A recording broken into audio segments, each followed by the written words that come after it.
Hello, everybody, and welcome back to But Why the Review. Today we are reviewing the Super Mario Brothers movie, and I am going to be your host, Matt, and I'm joined by Swara. Hey, thanks for having me again. Oh yeah, absolutely. I'm excited to dive into this movie. Yeah, So me let's give too. a very brief synopsis of the Super Mario Brothers movie for those of you unfamiliar. Basically, it's based on the world of Nintendo's Mario games, and essentially we have while working underground to fix a water main, Brooklyn plumbers Mario, played by Chris Pratt, and then brother Luigi, voiced by Charlie Day. Are transported down a mysterious pipe to wander into the magical new world. But when the brothers are separated, Mario embarks on an epic quest to find Luigi. And then obviously you have the assistance of other famous Mario characters, Mushroom, or excuse me, Toad, played by Keegan Michael Key. And then they meet into Princess Peach, played by Anya Taylor-Joy. And then obviously they go to defeat the evil Bowser, played by Jack Black, who is trying to take over the Mushroom Kingdom. I guess as Or we is get it started, something else? yeah. I guess as we jump into, what was your expectations going in this movie? You know, I just wanted to go in and have fun. It's Mario Brothers. I didn't want to take anything too seriously. I hope the film wouldn't take anything too seriously. I just wanted to watch Mario and his pals and Luigi and their pals go through the Mushroom Kingdom and various worlds and have great visual effects. And I can safely say, jumping ahead a little bit, that I mostly got that, but we'll discuss more as we get into more of the details of the film. So, yeah, that's sort of generally what I was expecting to have fun. Nice. No, I was excited because obviously Mario's huge. There's like 50 something games, if I remember correctly. I don't know. I did an episode on this a few years ago. But we haven't had a movie outside the 1980s or whatever 90s. I can't remember how long ago it was. I've seen it. It is I think it not was good. 1993, Is actually. it 93? I could have sworn it was earlier than that. I don't know. Yeah. All I know, it was not good. It was very bad. And then we've had a few cartoons or whatever over the year, but most of the stuff has been inaccessible. Like the manga has been long running, but nobody knows a lot, especially in like the West, that a lot of this stuff exists. So I was excited. Obviously, I'm a big fan of Illumination Studios, and kind of what they've done over the years. And so I was just kind of excited to see what we were going to do because like you said, it looked like it was going to be fun. I knew going into this was going to be a true like kids movie. Like Nintendo was like, we're going to be like, you know what, parents take your kid to this movie, and I feel like that's what we got. Yeah, um, totally. so I guess to jump into, I guess what was the good part, the good for you here at this point? So I gotta give my hats off to Jack Black as Bowser. Amazing job. So funny. Just hit all of his lines so well. He's such a talented voice actor. And I think for me, Bowser was the best part of this film because he leaned most into the absurdity and ridiculousness that is the Super Mario Brothers. And he's just you just can't help but laugh each time he's on the screen because it's so ridiculous. And I think in that same vein, I also enjoyed Seth Rogen as Donkey Kong. I thought he was great. I really enjoyed the watching the Banana or Monkey Kingdom. And I also, shout out to my boy Luigi, my anxious king, favorite character. I always play him in Mario Party. Charlie Day did a great job. But I will say, and not to again jump too ahead, I wish we had more of Luigi specifically. I mean, I say this as Luigi fan. I'm representing the Luigi fans here. We want more of our anxious king. So I hope we get more of that in the sequel. I thought that the animation was spectacular. Yes, that was probably Overall, yeah. that probably what jumped out to me the most of like how beautiful and vibrant and colorful this is. Mm-hmm. And I feel like we just Especially, oh, go ahead. I just want to say, especially Rainbow Road. Yes. absolutely incredible, as it Like, should be. Rainbow Road no, is it the is. best in It's just general. Yeah. so vibrant, and I love the colors because I feel like we've gotten away from like a lot of just like it's been like monotone and very bland, like these colors. Even though they're like, oh, we're gonna Right. make it pink or something, but we're gonna make it like very overtly bland. Mm-hmm. And so, no, I love the just pops of like the vibrant of the colors of the animation. I thought that was great. With you, I will say my probably thing. I think Toad. We know we don't get a lot, but I think probably was the best of what I had here. And then surprisingly, I'm not gonna lie, I was going into here skeptical about what Anya Taylor-Joy was gonna bring to Princess Peach, and I actually really liked what she had.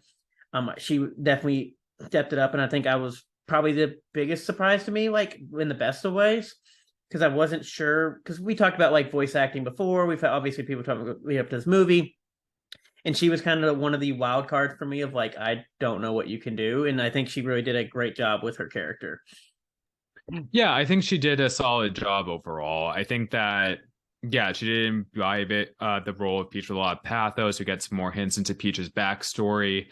I don't think I'm quite at the level that you are, like in terms of enjoying her performance, especially compared to others in the film. But I do agree she did a solid job overall. Yeah, don't worry. I haven't got back down to you when we're going to get ahead of some other stuff. It's gonna be fun. Um, I guess for me, did you enjoy the story? I know we talked about like it kind of Bowser's ridiculous plot, but I mean, did you enjoy it? I don't. That's what I loved. I Yeah, love the ridiculousness of it. I love like, to delve into like some spoiler territory or mild spoilers, but it is like basically the same plot in every Mario game. It's yes, like that Bowser wants to kidnap Peach and marry her, and it's just like it's ridiculous. yeah, And it's Jack Black amps it up so well. It's so camp. It's so funny. And that for me is when the film works best. What I will say about other aspects of the plot that I think unfortunately it faltered, and I said this in my tweet reaction, I felt that when the film was taking itself too seriously with certain characters, and I will say actually, especially Mario, that's where it faltered for me. That's where I felt like it was a bit insincere, where I couldn't like really connect with the character or the writing. And I know this is meant to be a kids movie, but kids movies as well, they need to have yeah. like solid foundation of story and character. And I'm just like, I don't think this is working here. And I think that by holding off on the ridiculousness that is Mario Brothers, you sort of inhibited yourself a bit here. I want more of like what we got with Bowser. I thought that was fantastic. Or like seeing the various Mario Brothers characters, the Goombas, the Toads, etc. Like seeing the Kong, seeing them played up to their ridiculous standard. I love that. But when it was taking itself seriously, I'm just like, no, you don't really need to do this. It's sort of distracting for me, and it's not done that well. So that for me was where the film kind of faltered with its plot. Yeah, no, I think it's a very simplistic plot. I mean, but the funny thing is, like, I didn't expect it much. One, obviously, it's a kid movie, but that's kind of devaluing it. At the end of the day, you can argue it's a Nintendo game.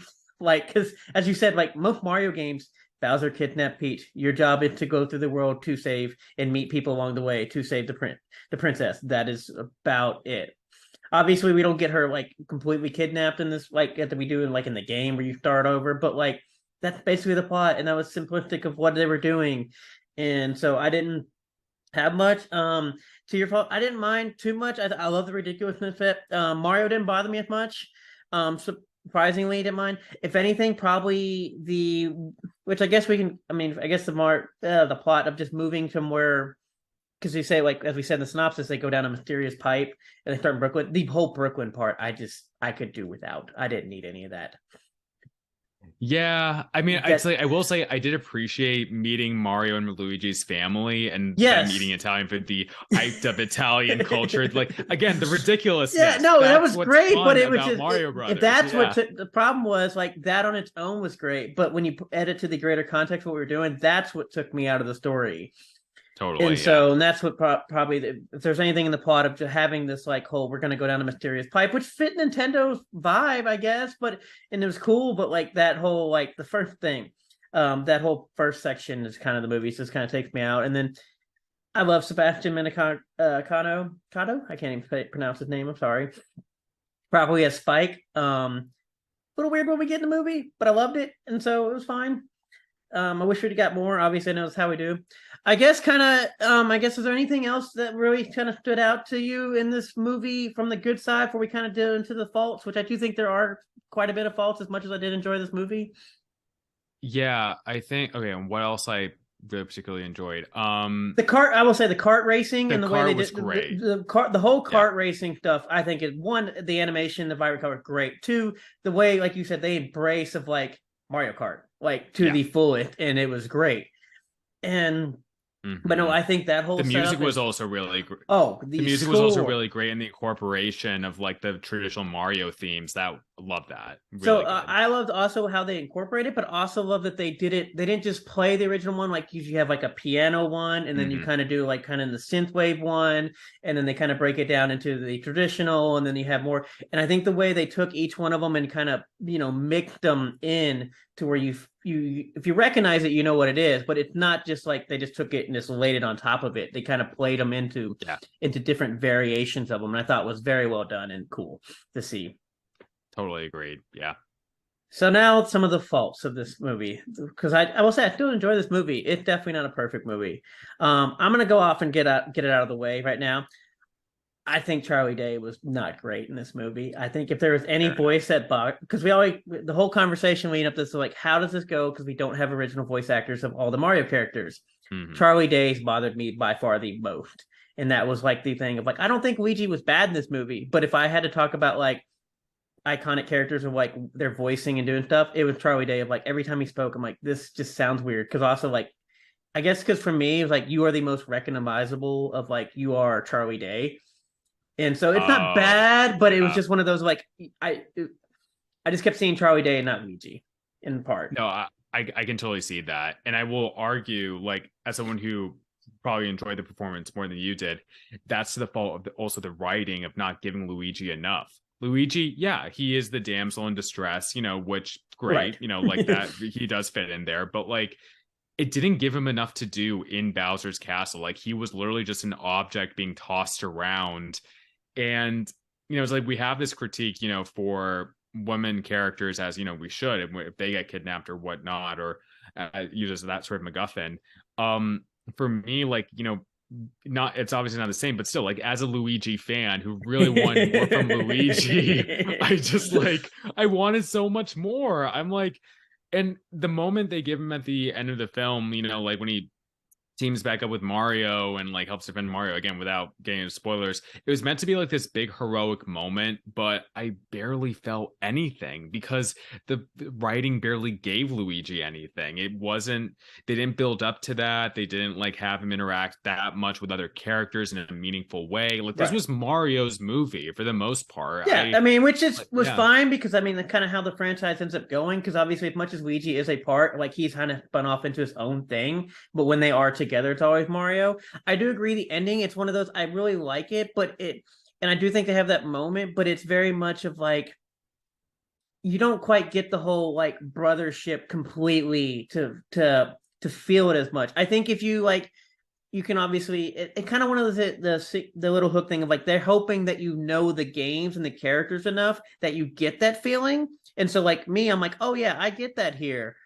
But I don't think the movie set their companionship or their brotherhood up as well for that moment as much. Like we can in that aspect we can compare contrast this with the Dungeons and Dragons film, which struck in my opinion a perfect balance of like having references for players of Dungeons and Dragons and being Yes. fresh enough for new people coming in. You will enjoy this film much more if you have played all the various Mario games, and if you haven't, then I think that this film will be a little more inaccessible, unfortunately. So I So think there's yeah. I agree to an extent, like maybe some of the like Mhm. interconnection between the characters, but overall, I think like I don't, for the most part, a lot of the as we talk about references and how the mechanical stuff we see in the game, like whether it's kart racing or some of the cool stuff within there, I think flow really well and it's part of the actual world. Because I mean, you clearly know this is a Mario. They're going to talk about all of the Mario world. Um, if I have to see the damn word Easter egg again, I'm going to lose my mind because I do think there are a few Right. in here, but they're small. But having a Mario Kart in a Mario movie is not an Easter egg. That's just part of the mechanical stuff of the game. Yes. Having a power up, using mushrooms or having different costumes that do power.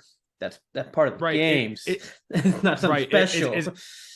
Right. It's not Easter eggs, but rather just like if you have played these games before, you will overall enjoy the film more. Like in my I do think that's sure.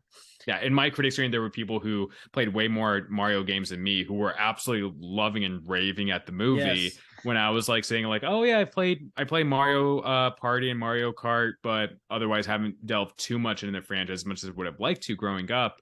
And so I could see that contrast of like, oh, I probably would have enjoyed this more if I had done more Mario games. Yes, yeah, I don't think do catch up now. Oh yeah, I don't think it hurts as much as we've seen in the past of other movies because I think also because we have like however many years and 50 something games of some stuff, and it's such a large franchise, and the way they utilize of like, oh no, I saw this special Koopa that's just a Koopa that we know was there. They if anything, it's there because they had to mix and match them, which was great.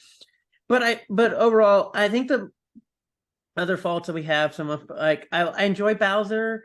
Some of the stuff was a little. And this is not even this is probably more my own fault of like, because I love kids animation, and I do think some of the Bowser type jokes are more for the actual audience they're aiming for, which is probably the younger kids. Yeah. I know as an adult, like, cool, kind of cool, but I get it. So I don't want to, and that's what sucks because I don't want to like actually like go against that because I didn't land too well, because I do think a lot of the Bowser specific parts definitely are more for the kids, at least in my opinion. I could definitely see that. Although I could also like see some of the jokes being more adult, especially when he's, I don't know, like maybe I'm thinking about it too hard. No, there's a few in there that are nice, but I think for the overall, like the ridiculousness of how much it's played up, some fair points, enough, yeah. Which again is what I loved about it. Yeah, no, it's embracing itself, So yeah. No, I think, and it's weird because obviously we're probably going to end up obviously talking about the false stuff because we have other kids movies going through. What do we think? Because to be fair, we can kind of say we've been a slump on kids movies because. Look, I like Puss in Boots, but I'm not going to lie, that seems to be a higher demographic than what they're aiming for in this. But it's just very true. I think this is actually like, and if you can argue, a good family-oriented movie of like Nintendo, whether it be the vibrant color, the vibes, the music of how and even you can argue the marketing of they want you to take your kid to experience Mario. Totally. And I think that like sets this movie like kind of part of some of the other ones we've seen in the last few years where they kind of feel more like a general audience, which obviously it meant they're for kids, but also adults can enjoy. I'm not saying you as an adult you can't enjoy Mario, but this one it looks like they really played this up for take your kids. This is we 100%. We don't care whether you like this 40-year-old person. We want your kid to like this. Right. Very true. Very true. I guess I do have a question since it's a big topic. How do you think about Chris Pratt? I didn't mind him. I thought he did fine. I thought he did a good job. Yeah. As much as I don't like him as a person, he is a talented voice actor. He is. I gotta give it to him. Yeah. Yeah, no. I was like, was he the best to me? No, but he wasn't by far the worst. Yeah. Third. Totally. Fine. For being the main character, I'm okay with what you did for being the main character. I don't think you were completely overshadowed, which we've seen in other movies, and I don't think you blew it out of the water, but I think you were very serviceable and did good. Like I'm okay. Like you said, mentioned sequel, which we know if this movie makes bank, we're getting more. Totally gonna get a sequel, especially the way they build this up. Of like, I'm fine with him. Keep going. That's fine. I'm also, to be fair, I'm fine with all of the voice actors come back. There's really nobody that I was like, oh, I need to get rid of. But okay, so also, well, I'm glad to hear that. So you didn't hate Charlie Day that much. No. But also, like, hopefully there is a sequel. I want more Luigi. Let my anxious boy get his shine. Please, Illumination and Universal, please. So more Luigi time. So I hate to be the Debbie Downer of this stuff, but the one character that we are missing, and one of the most popular characters that we know we're going to eventually get, is Yoshi, and I'm excited. Right. Because that's the one thing, and I hate it, because even in the 1990s, we can't even remember the year movie, the ending of that movie ends with Yoshi again, and the whole part of it. Oh my God, actually. And it does, amazing. And so I'm like, we never get a damn Yoshi in any of these movies, even though there's only two of them at this point, which is still fascinating to me after all these years. Yeah. I I'm guess excited for I that. do. What is your thought on Nintendo? Because obviously Nintendo's been very restrictive with their IPs. We know they are. They're Mhm. very tight knit and everything else. How did you think Nintendo like did this movie? You think like with their IP, like what the Illumination used? You think they let it all out? Do you think it well? Do you think they played it close to the chest with all their I characters? think I think honestly, I think they play it close to the chest. I think they had like, the main Mario characters that Mario, Luigi, Peach, Bowser, Toad, and Donkey Kong, along with the Kongs. I guess with the Kongs, they sort of like allowed more in, more of that IP. But other than that, it was sort of surprisingly reserved for me. And yeah, like you said, we didn't even see Yoshi, and I was like, where's Yoshi? Like, it was sort of confusing. Like, this isn't much of a spoiler. We do see a herd of Yoshi, but we don't see like, the main Yoshi. So, Well, we saw the Jurassic Park reference right, Yoshi, yes, which yes, also that is exactly. totally a Jurassic Park reference, and I don't care. Yes. That was great. Anyway, sorry for Yeah, that. no But worries. Yeah.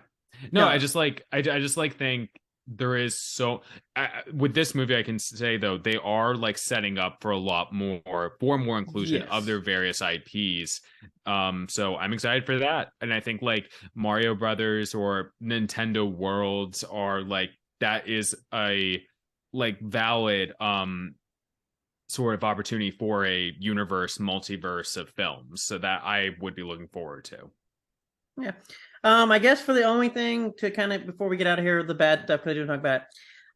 I hope of moving forward to stuff and kind of thing. The first 20 minutes of this movie, I mean, you can talk about the family They're interaction rough. tonight. It's rough. Yeah. It was rough. I don't know what we were doing with this. When it gets going, I think it's great, but those first 20 minutes are rough, and I'm like, you could cut all that out. I I agree. don't know why we did this. I know they're supposed to be like fun and obviously kind of. If there's anything you want to talk about, like we reference too much of throwback stuff, it's that whole Brooklyn part of like, what are we doing here? Yeah, yeah. That part hurt me, especially considering that's all we see of Spike. And like I said, I think their interaction with the family is somewhat good, but it's just very much of Hmm. like it takes you all out of the movie, especially the rest of the movie. And I'm like, I don't know what we're doing. Listen, they just need more Italian culture. They just need more pasta and pizza and lasagna. Just give It's us more of that. fine, but I don't know why we were in Brooklyn. It was bad. Yes, If there's agree anything, with that. I guess for you, I guess we can get a rating. I guess. What do you think out of this? And I I guess, am and gonna. should people see it? My bad. I think, like you said, Matt, this is very much a kids movie, and like you will enjoy it. Taking your kids to it, more than anything else. Unless like you wanted to, I don't know, like get on. I'm not like endorsing this, but like, get on illicit substance and like, go see it. Then you'd have a really good time. You're not the first person um that said that, so it's fine. yes. So my rating is going to be a solid 7 out of 10. It's good, it's solid, it's fun, it has great animation, some really good voice performances in it, some not so good. And there are certain things I wish it had done better, but it's not by any means one of the worst animated movies you're going to see. It's an overall a spectacular animated movie that I just wish pushed the bar more. So 7 out of 10 for me. Nice. I see. The funny thing is, I've been going back and forth between a 7 and 8 with like you, because I'm kind of like I really enjoy this movie and it's for kids, push the 8, but I'm also like there's some stuff that's kind of that first 20 minutes of Brooklyn is terrible. And to be fair, it's Right. only an hour and a half, so I'm like, ooh, almost a third of your movie is like Brooklyn. Probably one of the few times I looked down at my watch, like, what are we doing with this? I'm gonna split it and go 7.5, but I do think it's Sounds definitely good. worth watching. I think it's a very beautiful movie, and I love Yeah. the vibrant colors. I'm telling you, maybe I just been missing that a lot of stuff between everywhere. Of like we've just for some reason gone a lot of mute colors, and I hate it, whether it be clothing or just painting or TV. Well, at least we can see because a lot of TV shows these days I can't see anything because it's so dark. But like, no, I think it's beautifully animated. I'm with you. Like, I think the voice acting, I think it was overblown for the most part. I think it's pretty solid. I don't think it's the best I've ever seen, but it's definitely Right. solid and good. And I think kids are gonna love this. And I think it's one of those since we kind of know we're gonna get more from everything. I think it's a great setup movie for the first one, which means like Yeah. most of these that we've seen of like that 7 to 8 range, and then the next ones where we're like, what are we doing? You're gonna knock this out. You set everything up. You held some stuff back. I expecting a 9 or 10 for this next one. Yeah. Okay. Yeah, I really hope they push the bar because they've set a really good foundation, like you said. Cool. All righty, well, let's go ahead and get out of here. I guess, Swar, can you tell everybody where they can find you at? Well, thank you for having me again, and y'all can find me on Twitter as long as it lasts. I just want to say, like, Twitter has been an absolute dumpster fire, even more than usual this week, because now we have Dogecoin above the Twitter icon because Elon Musk is in. I don't know. Yeah, it's just give them your handle and maybe they can find you. Sadly. So please find me still on Twitter at SpiderSwars. I'm on Instagram at Swarzy_8. I co-host a podcast called The Middle Geeks where we cover anything and everything Mina/Swana Media and give our takes on it. We're on the Nerds of Color Podcast Network. And I'm a freelance writer. You can check out my work at But Why Though, at The New Arab, at IO9 and other websites. Check out all of that. Awesome. Once again, thank you for joining me. Obviously, I'm Matt. You can find me on Twitter if you can actually have the search function work at DATM18, DATTM18. I'm also on But Why Though. I'm definitely not all over the interwebs like Swara is. You can find me there. And obviously here, don't forget to like. I got to be like the cool kids. Feel so old. Like, subscribe, hit the bell for whatever, and enjoy. And obviously go check out our actual review on butwhythough.net. Thanks again for having us, and have a good day. Take care, everyone.